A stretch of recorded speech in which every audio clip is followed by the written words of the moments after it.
उत्तर प्रदेश, उत्तर भारत में भी अगर बात करें तो तूफान का अलर्ट जारी है। तूफान के असर से आज दिल्ली समेत कई इलाकों में रुक रुक कर बारिश हुई।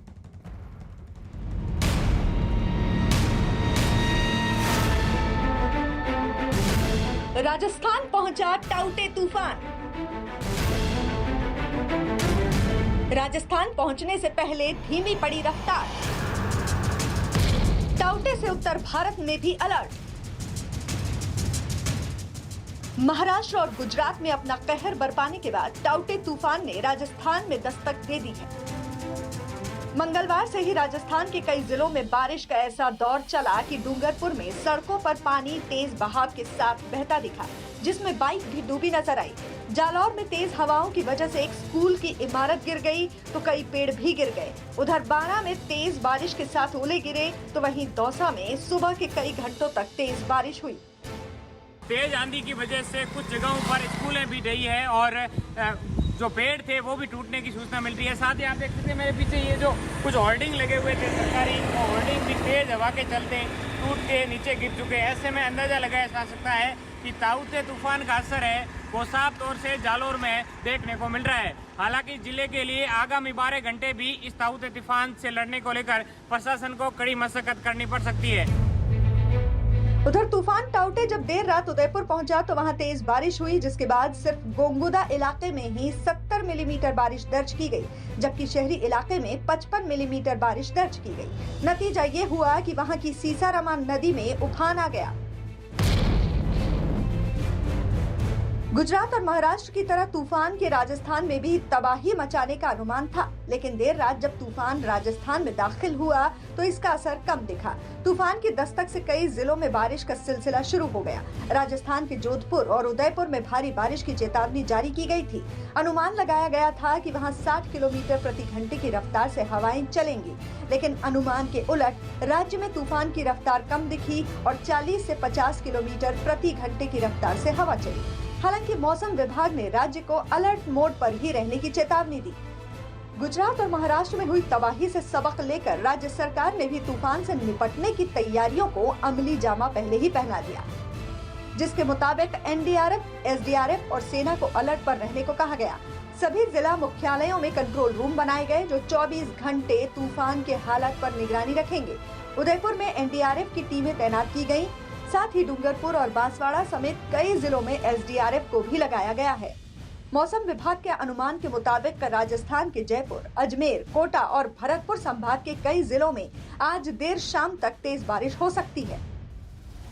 दावा किया गया कि देश के पश्चिमी हिस्से से निकलकर टाउटे अब उत्तर भारत की तरफ बढ़ रहा है, जिसका असर दिल्ली और आसपास के इलाकों में सुबह सुबह नजर आया। दिल्ली के अलावा यूपी में भी कई जगहों पर हवाएं चलने के साथ रुक रुक कर बारिश हुई। टाउटे का असर यूपी की राजधानी लखनऊ में भी दिखा, जहां देर रात से शुरू हुई बारिश का दौर सुबह भी कुछ घंटों तक जारी रहा। तूफान यानी इस जो हवा और बारिश हो रही है पूरे यूपी में, उसकी वजह से आम की फसलों को सबसे ज़्यादा नुकसान हुआ है। इसके साथ ही जो आवागमन है, हालांकि लॉकडाउन चल रहा है तो कम लोग ही निकले, लेकिन फिर भी जो लोग निकल रहे हैं उन्हें बारिश में ही चलना पड़ रहा है। लेकिन जो मौसम विभाग की चेतावनी है, पश्चिमी उत्तर प्रदेश के साथ साथ उत्तर प्रदेश के कई इलाकों में अगले 24 घंटे तक भारी बारिश का अलर्ट है और मौसम वैज्ञानिकों का साफ तौर पर कहना है कि उत्तर प्रदेश में भी तेज बारिश और तेज हवाएं होंगी। मौसम विभाग के मुताबिक हिमाचल, उत्तराखंड, हरियाणा में टाउटे का असर रहेगा। चंडीगढ़, दिल्ली और पश्चिमी यूपी में भी टाउटे के असर का अनुमान जताया गया है। साथ ही पंजाब, उत्तर राजस्थान और पूर्वी यूपी में भी 2 दिनों तक रुक रुक कर बारिश होने का अनुमान जताया गया है। दावा किया गया कि 21 मई तक टाउटे का असर खत्म हो जाएगा।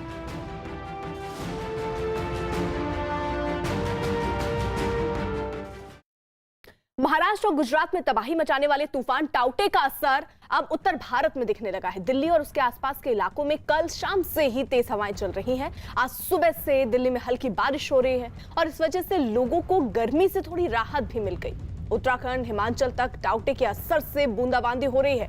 चंपावत में देर रात से रुक रुक कर हो रही बारिश का सिलसिला जारी है। इससे लोगों को जहां उमस से राहत मिली, वहीं बारिश ने किसानों के लिए भी बेहतर सुविधाएं दे दी हैं। यानी अब किसानों के लिए भी बारिश जो है वो बेहतर बताई जा रही है।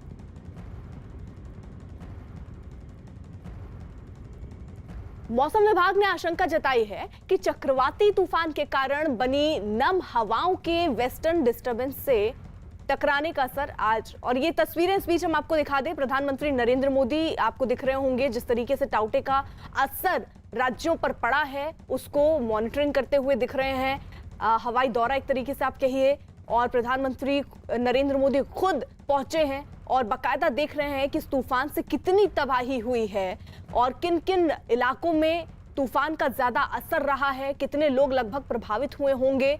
तो प्रभावित क्षेत्रों का दौरा इस वक्त प्रधानमंत्री नरेंद्र मोदी कर रहे हैं। चक्रवात से प्रभावित जो क्षेत्र हैं उनकी निगरानी करने के लिए खुद प्रधानमंत्री नरेंद्र मोदी दौरा करते हुए नजर आए। नुकसान का हवाई सर्वे करते प्रधानमंत्री नरेंद्र मोदी इस वक्त नजर आ रहे हैं। जिस तरीके से टाउटे तूफान के आने के बाद से ये बताया जा रहा है काफी लोग हैं जो बेघर हो गए हैं, कई मकानों को नुकसान पहुंचा है, कई जगहों पर यातायात ठप हो गई है। उन्हीं प्रभावित इलाकों का इस वक्त प्रधानमंत्री नरेंद्र मोदी दौरा करते हुए तस्वीरों में आपको नजर आ रहे हैं। बाकायदा उनके साथ जो लोग हैं वो देखिए उनको बता भी रहे हैं कि किस किस तरीके से देखिए यहाँ ज्यादा प्रभाव इस तूफान का पड़ा है, तो नुकसान कितना हुआ है उसका जायजा प्रधानमंत्री नरेंद्र मोदी इस वक्त लेते हुए नजर आ रहे हैं। गुजरात में मौजूद हैं, हवाई सर्वे करते हुए नजर आ रहे हैं। तूफान से जो नुकसान है उसका जायजा लिया जा रहा है, क्योंकि हवाई सर्वे से बखूबी दिखेगा कि कौन कौन इलाके, कितने मकान वहां पर पहले थे, फिर कितने मकानों को नुकसान पहुंचा है। हालांकि राज्य सरकारों ने पहले ही जो लोग समुद्री तट से जुड़े इलाके में रह रहे थे, वहां देखिए विजय रूपाणी भी उनके साथ मौजूद हैं, और हवाई सर्वे करते हुए प्रधानमंत्री नरेंद्र मोदी इस वक्त नजर आ रहे हैं। स्थिति पर खुद उन्होंने नजर रखी, भावनगर, गिर सोमनाथ का उन्होंने दौरा किया, द्वीप का भी हवाई सर्वे करते हुए प्रधानमंत्री नरेंद्र मोदी इस वक्त नजर आ रहे हैं। दरअसल नुकसान बताया जा रहा है काफी टाउटे तूफान की वजह से हुआ, और उन्हीं नुकसानों को देखने के लिए इस वक्त हवाई सर्वे करते हुए प्रधानमंत्री नरेंद्र मोदी जो प्रभावित इलाके हैं उनको देखते हुए कि कितना प्रभाव दरअसल इस तूफान से हुआ है। हालांकि लगातार केंद्र की तरफ से राज्य सरकारों को यह कहा जा रहा था कि किसी प्रकार की भी मदद इस तूफान से निपटने के लिए या तूफान के गुजर जाने के बाद जो असर हुआ है उससे निपटने के लिए चाहिए, उसके लिए प्रधानमंत्री नरेंद्र मोदी पूरी तरीके से तत्पर हैं। जनक दवे हमारे साथ हमारे सहयोगी इस वक्त जुड़ चुके हैं। जनक, प्रधानमंत्री नरेंद्र मोदी खुद हवाई सर्वे करते हुए और नुकसान का खुद जायजा लेते हुए। बिल्कुल, देखिए अभी ये जब उन्होंने जायजा लिया है और राज्य सरकार की ओर से जो 4 जो बड़े जिला हैं जहां पर सबसे ज्यादा इसका असर हुआ है उसका एक प्राइमरी असेसमेंट जिसको कहें नुकसानी का, वो भी राज्य सरकार ने पीएम को बताया है कि तकरीबन 3000 करोड़ का नुकसान राज्य सरकार को हुआ है इस साइक्लोन टाउटे के चलते, और जिसमें सबसे जो प्रमुख है वो बिजली सेक्टर, जो पावर सेक्टर है उसको ज्यादा हुआ है। उसके अलावा कृषि में जो किसानों को जो फसलों को नुकसान हुआ है वो तकरीबन 1200 करोड़ जितना है, जबकि पावर सेक्टर को 1400 करोड़ जितना नुकसान है। उसके अलावा 350 करोड़ का नुकसान स्ट्रक्चरल डैमेज और बाकी सड़कों की मरम्मत को लेकर सड़कों को जो नुकसान हुआ है। तो ये सारा कुल मिला के 3000 करोड़ का एक प्राइमरी असेसमेंट राज्य सरकार ने अपने हिसाब से तैयार किया है। उसकी रूपरेखा पूरी आप जिस तरह की तस्वीरों में भी देख रही हैं कि एसीएस पंकज कुमार है वो पूरे पीएम को एरियल सर्वे में दे रहे हैं। उसके अलावा पूरी जो स्ट्रक्चरल डैमेज के अलावा जो बाकी लॉस हुआ है, नुकसान हुआ है, उसका एक पावर पॉइंट प्रेजेंटेशन भी पीएम के सामने एयरपोर्ट पर जो रिव्यू मीटिंग है उसके अंदर रखा जाएगा, और उसके बाद राज्य सरकार को एक मदद की गुहार लगाएगी केंद्र से कि इतना 3000 करोड़ का नुकसान है, अगर केंद्र इसमें सहयोग करता है तो जाहिर सी बात है इस तरीके का जब आपदा होती है तो केंद्र सरकार हमेशा राज्यों को मदद करती है। और पीएम का खुद का ये गृह राज्य है गुजरात, ऐसे में पीएम खुद दिलचस्पी लेते हैं हर चीजों में, और इस बार जब साइक्लोन हुआ तो लगातार वो संपर्क में भी रहे थे, रेस्क्यू और रिलीफ ऑपरेशंस को लेकर पल पल की जानकारी भी ले रहे थे। तो पीएम जब ये पूरा सर्वे खत्म हो जाएगा, अहमदाबाद थोड़ी देर में पहुंचने वाले हैं, तो रिव्यू मीटिंग के बाद तय होगा कि केंद्र सरकार की ओर से भी कोई राहत पैकेज की घोषणा होती है या नहीं। बिल्कुल, यानी जिस तरीके से जनक आप जानकारी दे रहे हैं कि 3000 करोड़ का नुकसान यहां पर राज्य सरकार ने बताया है कि हुआ है, और शायद उन्हीं को समझने और देखने के लिए प्रधानमंत्री नरेंद्र मोदी इस वक्त दौरा भी कर रहे हैं। जनक जी जी जी, आप सवाल दोहराएंगे? जनक, अगर आवाज आप तक पहुंच रही हो तो आप बता रहे हैं 3000 करोड़ का लगभग ये नुकसान जो राज्य सरकार ने दिखाया है कि हुआ है, उन्हीं को देखते हुए प्रधानमंत्री नरेंद्र मोदी घोषणा भी कर सकते हैं कुछ राहत पैकेज का। बिल्कुल उम्मीद है। देखिए, इस तरीके के असेसमेंट जब होता है उसके बाद ही केंद्र की भूमिका आती है। जो पीएम खुद यहाँ पर आए हैं साइक्लोन का एरियल सर्वे करने के लिए, तो इससे अंदाजा लगा लीजिए कि पीएम कितने चिंतित हो गए। और खासतौर पे गृह राज्य है पीएम का गुजरात, ऐसे में राज्य को भी उम्मीद है कि केंद्र से उनको मदद मिले। और केंद्र सरकार से उम्मीद भी है, गुहार भी लगाने वाले हैं स्टेट की ओर से। ये 3000 करोड़ का नुकसान एक राज्य को जब एक साथ देना पड़ता है, कोरोना काल में राज्य वैसे भी जूझ रहा है, ऐसे में इनकम से लेके सारी चीजें हैं जो राज्य सरकार के भी कंसर्न में आती है। और इस तरीके से 3000 करोड़ का जब नुकसान होता है तो जाहिर सी बात है राज्य केंद्र से एक उम्मीद रखता है। और आज यही बात है, जब पावर पॉइंट प्रेजेंटेशन जब दिया जाएगा एयरपोर्ट पर, तब इन बातों को रखा जाएगा। और पीएम इस बात को भलीभांति समझते भी हैं शुरू से ही। जब साइक्लोन आया तभी से आपने तस्वीरें भी देखी कि लगातार वो जिन राज्यों के, न कि केवल गुजरात बल्कि जब पीएम बैठे हैं तो देश की चिंता करते हैं। तो इसमें कोई भी राज्य हो जहां पर असर हुआ हो, तो महाराष्ट्र की क्यों ना हो या गुजरात भी क्यों हो, तो उन चीजों पर उनकी लगातार नजर रही। लेकिन सबसे ज्यादा प्रभावित अगर कोई राज्य रहा तो वो गुजरात रहा है। ऐसे में वो गुजरात आए हैं, वो बात अलग है कि गुजरात उनका गृह राज्य भी है, तो दिलचस्पी ज्यादा लेते हैं, इनपुट ज्यादा इसमें रिसीव किए। और उसके बाद अब उनको जब राज्य की ओर जब मदद की गुहार लगाई जाएगी तो उम्मीद जताई जा रही है कि केंद्र की ओर से भी राज्य को इस मामले में मदद की जाएगी। जनक, जिस तरीके से आप बता रहे 3000 करोड़ का नुकसान जो है, इसका अनुमान राज्य सरकार ने लगाया, पूरा एस्टिमेट प्रधानमंत्री नरेंद्र मोदी के सामने रखा गया है। 1200 करोड़ का नुकसान तो अकेले सिर्फ किसानों को हुआ, उनकी फसल बर्बाद हुई है। तो जो राहत पैकेज दिया जाएगा उसमें किसानों के बारे में अलग से सोचा जाएगा, उनके लिए भी सोचकर कुछ राहत पैकेज अलग से मिल सकता है क्या? बिल्कुल बिल्कुल। मैं जिस तरीके से आपको 3000 करोड़ का जो बाइफर्केशन करके बता रहा हूँ, जो राज्य सरकार ने एक प्राइमरी असेसमेंट, अभी भी मैं आपको कह रहा हूँ, एक प्राइमरी असेसमेंट होता है। पूरा असेसमेंट होने में वक्त लगेगा, क्योंकि अभी तो कई गाँव में बिजली के खंभे भी अभी वहाँ प्रॉपर तरीके से लग नहीं पाए हैं, तो ऐसे में उसमें वक्त लगेगा। लेकिन एक प्राइमरी असेसमेंट होता है और प्राइमरी असेसमेंट पे शुरुआती मदद भी होती है। तो प्राइमरी असेसमेंट 3000 करोड़ का, उसमें मैंने आज खुद देखा सुबह से जब मैं किसानों से मिल रहा हूँ गिर तलाला और आसपास जहाँ आम की फसल को सबसे ज्यादा नुकसान हुआ है। गिर अकेला ऐसा गिर सोमनाथ में जिसके केसर का आम दुनिया भर में जाने जाते हैं, उन केसर आम को सबसे ज्यादा नुकसान हुआ है। तो एक किसान, अगर आज जिस मैंने केस स्टडी किया था, उसने कहा कि मुझे मिनिमम 10 से 12-15 लाख का नुकसान है। अगर एक किसान को 12-15 लाख का किसान को नुकसान है, तो आप अंदाजा लगा लीजिए गिर सोमनाथ में कितने किसान होंगे जो इस आम की फसल के साथ जुड़े हुए हैं, उनको कितना बड़ा नुकसान हुआ होगा। तो 1200 करोड़ का नुकसान वो 14 जिले हैं दरअसल जहां पर ज्यादा बारिश और वहां पर हुई।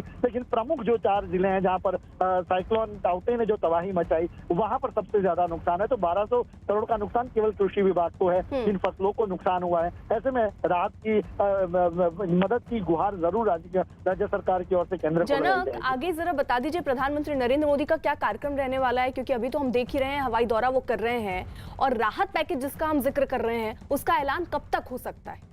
ये उम्मीद की जा सकती है। देखिए, अभी थोड़ी देर बाद जब पीएम अहमदाबाद एयरपोर्ट पर होंगे और वहां पर रिव्यू मीटिंग का एक प्लान है।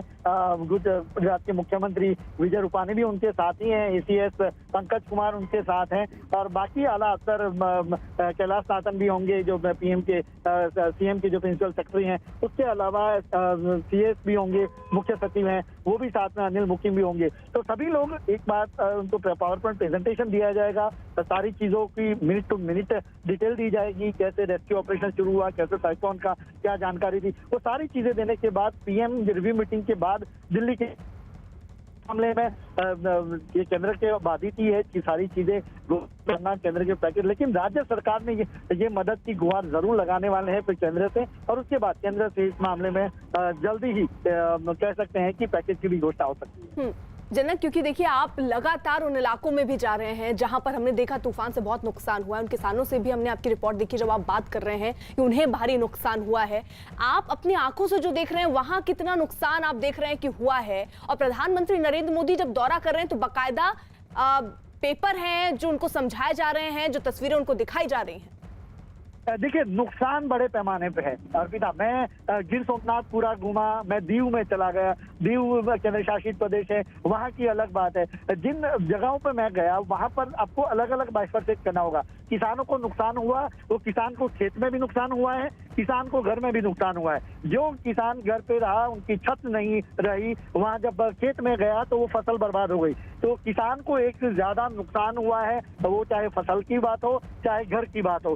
कई मकान है वो उनकी छतें नहीं रही, वहां पर उनको स्ट्रक्चरल डैमेज हुआ, राज्य सरकार को खुद को डैमेज हुआ। तो इन चीजों को बाइफरकेट करना पड़ता है। बिजली एक किसान के घर तक या बिजली किसी के घर तक पहुंचती है तो राज्य सरकार के एफर्ट लगते हैं, राज्य सरकार की आय से वो सारी चीजें होती है। तो राज्य को नुकसान है, और वो राज्य को नुकसान जो बिजली के खंभे से लेके सारी चीजें हैं, जो 1400 करोड़ का नुकसान बताया जा रहा है पावर सेक्टर को, वो केवल बिजली का है। तो किसानों और स्ट्रक्चरल डैमेज के लिए जो बात की जाए तो वो 1200 करोड़ कृषि विभाग का और 350 करोड़ के आसपास स्ट्रक्चरल डैमेज और बाकी जो लोगों को नुकसान हुआ है उसकी बात आती है। जहां तक लोगों को इवैक्यूट किया गया था, 2 लाख लोगों को इवैक्यूट किया गया था, तो उनको कैश डॉल्स देनी पड़ती है, उनको गुजारा भत्ता देना पड़ता है, उनको राहत सामग्री देनी पड़ती है घर चलाने के लिए, क्योंकि 3 दिन घर से बाहर रहे, फिर बाकी 3 दिन खिलाना पिलाना, ये सारी चीजें हैं। तो ये सारा राज्य के खर्चे में आता है। तो राज्य उस तरीके से मिनट टू मिनट उसकी प्लानिंग बताती है केंद्र को कि इस तरीके से नुकसान राज्य को झेलना पड़ा है, और राज्य को, चूंकि कोरोना वक्त है, जनक, वो इंसान जिस वक्त टीवी देख रहा होगा और जो इस वक्त तूफान से प्रभावित भी होंगे जो लोग, वो उनके मन में सीधा सवाल यही है कि आखिरकार राहत पैकेज जो है वो कब तक केंद्र से राज्य को मिल सकता है और राज्य से उस इंसान तक पहुंच सकता है। इस प्रोसेस में कितना वक्त लग सकता है? बिल्कुल, इसमें वक्त लगता है। देखिए, मैंने वही बताया कि एक पहले होता है कि एक फुल असेसमेंट होके राज्य और केंद्र अपना स्टेक दे, और एक होता है कि इनिशियल, जैसे इनिशियल 3000 करोड़ का इन्होंने प्लानिंग बताया कि प्राइमरी लॉस हमारा इतना है, तो उसकी जो राहत है वो भी तुरंत फौरन होती है। जब आप प्राइमरी असेसमेंट बता दे तो 3000 करोड़ जब बताया तो उसका आधा तो आपको मिलता ही है राज्य को, राज्य भी अपनी जो तिजोरी है उससे वहाँ वो पैसा निकालती है और लोगों को देती है। अब स्ट्रक्चरल डैमेज के लिए वहाँ में आपको ग्राउंड पर जाना पड़ेगा, ग्राउंड पर जाने के बाद उन चीजों को देखना पड़ेगा, उसके आपको एसओपी बनानी पड़ेगी कि इतना इतना नुकसान है तभी आप लायबल हैं। उसके बाद ये इसमें प्रोसेस में वक्त लग सकता है। तो जिनको भी निजी तौर पे जिस व्यक्ति को परिवार को नुकसान हुआ है उसको इंतजार तो जरूर करना पड़ेगा। हाँ, जिनकी छत चली गई है, जिनको रहने के लिए मकान नहीं रहा, उनको फौरन राहत दी जाएगी। तो एक एसओपी है जो राज्य सरकार बनाती है, और ये केवल एक साइक्लोन में नहीं, ये एक प्लानिंग पहले से तय होता है कि जब भी इसी आपदा की स्थिति है, चाहे भूकंप हो, किसी भी आपदा की स्थिति में ये सब चीजें हो तो कुछ इंस्टेंट रिलीज किया जाता है और कुछ में वक्त लग सकता है। तो ये चीज जो मैं आपसे बात कर रहा हूँ, जो केंद्र से मदद की बात है, जो इनिशियल स्टेज में केंद्र को दे सकती है, केंद्र बाद में उसका बढ़ावा भी कर सकती है कि इसमें इतने पैसों का इजाफा किया, तो ये बात की बात है। लेकिन पहले राज्य को अपने हिसाब से जितना देना है वो दे देती है। लेकिन राज्य सरकार भी इन दिनों इनकम से जूझ रही है, कोरोना वक्त में जीएसटी की इनकम से लेके बाकी चीजों में, ये सारी चीजें मैटर करती है। जब आप एक राज्य चलाते हैं तो बहुत सारी चीजें मैटर करती है इन चीजों में। ऐसे में एक और इस तरीके का साइक्लोन जैसा कोई पैंडेमिक के बाद दूसरी लगातार कोई इस तरीके की आपदा आती है तो आपका जो बैलेंस शीट है राज्य का वो बिगड़ जाता है। लेकिन जनक, जिस तरीके से आप ये जानकारी दे रहे हैं कि इसमें कुछ वक्त लग सकता है, लेकिन फौरी तौर पर जिनको अभी रहने की सुविधा नहीं है उन तक तो राहत पहुंचा ही जा रही है, ये कोशिश राज्य सरकार की है। लेकिन ये तस्वीर आपने कितनी बार देखी? अमूमन जो मुख्यमंत्री है राज्य का वही दौरा करता है, देखता है कि सिचुएशन कितनी खराब है। प्रधानमंत्री खुद पहुंचे हैं, नजर रख रहे हैं, बहुत गंभीर दिख रहे हैं। मैं वही बात बता रहा हूँ कि गुजरात के लिए जब जब कोई संकट की घड़ी आई, पीएम हमेशा रहे हैं और चिंता भी करते रहे, और ये बात का जिक्र खुद मुख्यमंत्री भी अपने भाषणों में करते रहे कि जब भी उनकी बात आई तो उन्होंने कहा। तो ये जब मामला आया तब पहले से दिन से आप जब जिस दिन साइक्लोन फॉर्म होगा डीप डिप्रेशन से डिप्रेशन की और साइक्लोनिक स्टॉर्म बना, उस दिन से लगा कि ये हिट होने वाला है, और उसकी चिंता करते हुए ही 100 में से 50 टुकड़ियां केवल गुजरात को भेजी गई। तो ये किसी राज्य के लिए जब बात आती है तो जब प्राइम मिनिस्टर बैठे हैं तो चिंता उनको हर राज्य की होती है, हर राज्य को भेजी गई। लेकिन जहां पर ज्यादा असर होना था तो प्रायोरिटी जाहिर सी बात है उन राज्य को मिलनी थी, और इसी के चलते पीएम खुद यहाँ पर आए और आज जाके पूरा दौरा किया, मुआयना किया उन 5, और उसी राज्य में वो 13 साल यहाँ पे बतौर चीफ मिनिस्टर रहे हैं यहाँ पर। तो आप पता है किन राज्य में, किन जिले में किस तरीके की स्थिति है। तो ऐसे में वो खुद जब आते हैं चिंता करते हैं इस बात की राज्य की, तो एक गृह राज्य के होने के चलते राज्य को भी फायदा होता है। ऐसे में पीएम खुद यहाँ पर आए हैं तो चिंता कर रहे हैं वो इस मामले में लाजमी है। और जनक, जैसा आप बता रहे हैं, देखिए कि 3,000 करोड़ का नुकसान अभी जो प्राथमिक तौर पर जो अनुमान लगाया गया है वो इसी का है राज्य सरकार की तरफ से। साथ ही साथ सड़क, किसान, इमारत, तमाम नुकसान सामने है। राज्य सरकार के सामने कितनी चुनौती इस वक्त है और ये जो निशान तूफान अपने छोड़ गया है, इससे उबरने में कितना वक्त लग सकता है? अर्पिता, देखिए राज्य सरकार के सामने दोहरी चुनौती है, उसमें दो राय नहीं है। पिछले 1-1.25 साल से कोविड के सामने आप जूझ रहे हैं, उससे कितने उभरे ये तो अभी अंदाजा नहीं है, लेकिन उभरने की कोशिश कर रहे हैं। एक वही प्रशासनिक अमला है जो कोविड से लड़ रहा था और वही प्रशासनिक अमला है जिनसे आपको काम लेना है, तो वो अब साइक्लोन से भी लड़ रहा है। तो अब साइक्लोन जो निशान छोड़ के गया है, जो बर्बादी की तस्वीरें, तबाही की तस्वीरें हमने जो देखी और वो छोड़ गए हैं यहाँ पर, तो उसको अब ठीक करना होगा। जो जख्म है उसको भरने होंगे, तो उसके लिए राज्य अपने हिसाब से पूरी कोशिश करती है। राहत की बात रही, एक राज्य सरकार शुरू से गंभीर इस मामले में रही थी। 2 लाख से ज्यादा लोगों को इवैक्यूट किया गया था। इतने बड़े साइक्लोन, जब 185 किलोमीटर की रफ्तार, इस साइक्लोन को 1998 के साइक्लोन से तुलना की जाती है। जब इस तरीके के साइक्लोनिक स्टॉर्म बनते हैं तो उसको 1998 में 1200 से 1500 लोगों की जान गई थी। तो उससे अंदाजा लगा लीजिए उस तरीके का साइक्लोन था। और उसमें मैं कंपैरिजन उस तरीके से नहीं कर रहा हूँ, लेकिन 33 लोगों की ही जान गई या 45 लोगों की जान गई। वो राज्य सरकार के प्रयासों के चलते बचाने में काफी लोगों को मदद हुई।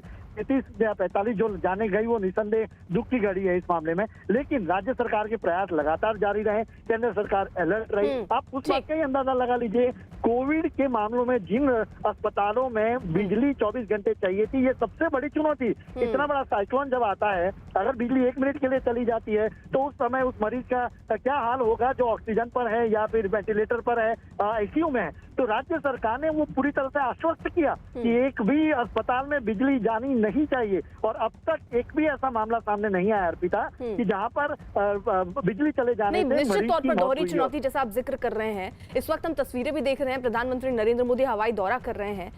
जनक, जरा बताइए गुजरात में किन किन जगहों का हवाई दौरा अभी प्रधानमंत्री नरेंद्र मोदी कर रहे हैं और कब तक का ये आगे कार्यक्रम रहने वाला है? इसके बाद अहमदाबाद भी उनको पहुंचना था, कितनी देर में पहुंच जाएंगे? देखिए अर्पिता, ये तस्वीरें जो देख रहे हैं थोड़ी देर पहले की, और अब शायद मेरी जानकारी के मुताबिक शायद थोड़ी देर में अहमदाबाद पहुंचने वाले हैं, पहुंच गए होंगे। और चूंकि उसके बाद उनकी रिव्यू मीटिंग है और दोपहर बाद उनको 3-3:30 के बाद उनको दिल्ली के लिए भी निकलना है। तो पूरी तरीके से प्लानिंग उनका तैयार है। हो सकता है थोड़ा डिले, क्योंकि पीएम हर बात में दिलचस्पी लेते हैं तो वक्त थोड़ा डिले भी होता है। तो उनकी सवाल, उनकी जब तक उनको संतुष्टि नहीं होती अधिकारियों से, तब उनकी बातें में उनसे पूछते हैं, तो वो वक्त थोड़ा डिले हो सकता है। लेकिन प्लानिंग के मुताबिक उनको 3-3:30 के आसपास दिल्ली निकलना था। अभी अहमदाबाद पहुंचने वाले हैं एयरपोर्ट पर, और उसके बाद रिव्यू मीटिंग होनी है जिसे मैंने बताया, उसके बाद उनका दिल्ली जाने का प्लान है। अर्पिता, यानी अभी अब से थोड़ी देर में अहमदाबाद पहुंचने वाले हैं प्रधानमंत्री नरेंद्र मोदी। हवाई दौरा करने के बाद, स्थिति को खुद अपनी नजरों से देखने और समझने के बाद, और रिव्यू मीटिंग होनी है, और उसके बाद 3:30 बजे उनको दिल्ली निकलना है। यानी जो अनुमान अभी राज्य सरकार ने 3,000 करोड़ के नुकसान का लगाया, जिसमें अकेला केवल 1,200 करोड़ का नुकसान का अनुमान किसानों के लिए लग रहा है, उसमें राहत पैकेज का कितना ऐलान प्रधानमंत्री नरेंद्र मोदी करते हैं, ये देखना होगा।